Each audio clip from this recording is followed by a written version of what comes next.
Hey, what's up, beautiful soul family? I was just sitting here meditating on this tree while it was raining, and I was just reminded because I was just feeling rejection wounds come up for me, and I was just reminded of I never shared this story with you guys, but when I was married at one point, and the way that marriage ended was she called her best friend to come over our home, and she said something about calling the police. She was feeling unsafe, and I don't know how we agreed to or something, but I stayed in one room. I stayed in like my office room while she moved all her stuff out of the house. And this is speaking to people who, like myself, are unaware of how intense our energies can be and how important it is to integrate any victim consciousness, how important it is to take ownership of what we're putting out consciously or unconsciously.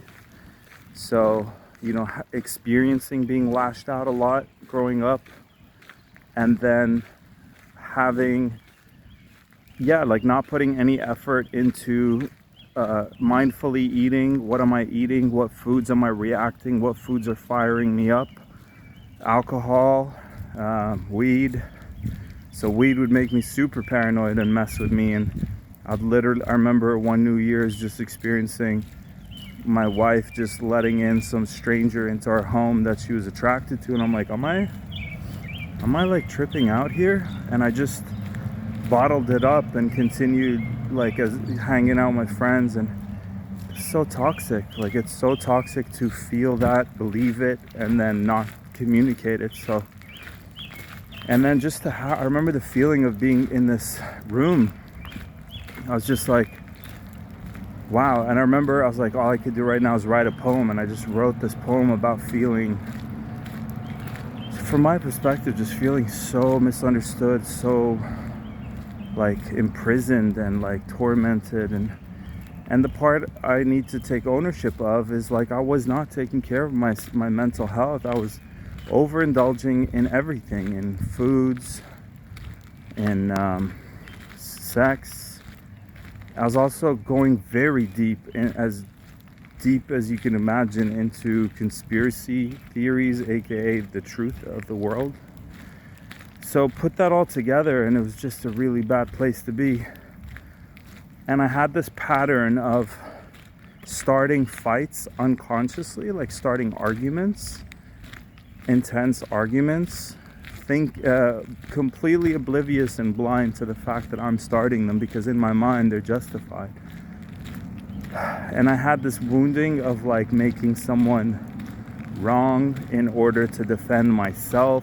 It was just, I still have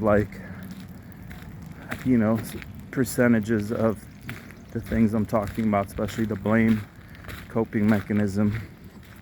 But I'm just sharing that because, one, I never shared that side with you guys, and then two, how important it is for us to do the inner work. And when she left, the first day, I just had these I would be able to empathize with guys who lose their shit, who just go nuts, who just because when that happens, it just shatters. It just shattered me, and it just betrayal and so I was in victim day one, but so because I was asking the wrong question day one, I was like, why is this happening to me?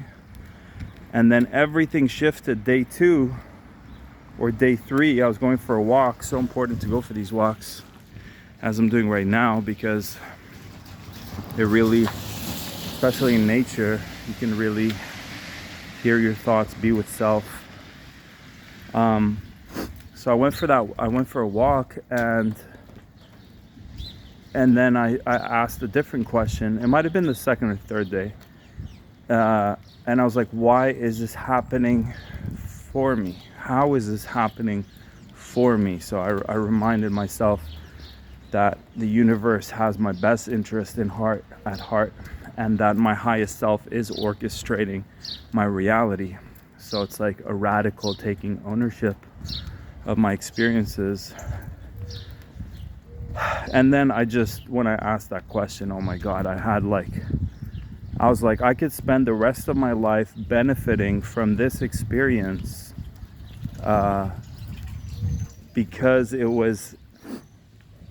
there were so many unconscious programs from childhood, maybe from my ancestral lineage, maybe from my past lives, and all of it got mirrored in that moment. And I realized 555 that I got some work to do, and by taking my power back from these patterns and karmic cycles, that my life will change. And I vowed every single week to do some form of remembering, integration, personal development, healing ever since then. And I missed it on Friday. It's on my calendar to do deep 1 hour healing every Friday, and I missed it on Friday, and today's Sunday, so I'll be doing it today. And what I like to do is listen to my own audio healing programs, because my highest self gifted it to me for me, and I forgot that at one point. I started focusing on just making sure everyone else had it. Look, it's beautiful native art.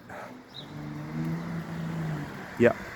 All right, guys, so that's my little story. I'm gonna do a few of these. There's some stories that you guys don't know about, and I just want to share them, and would love to hear what sticks out for you in that story, and what are your thoughts on that.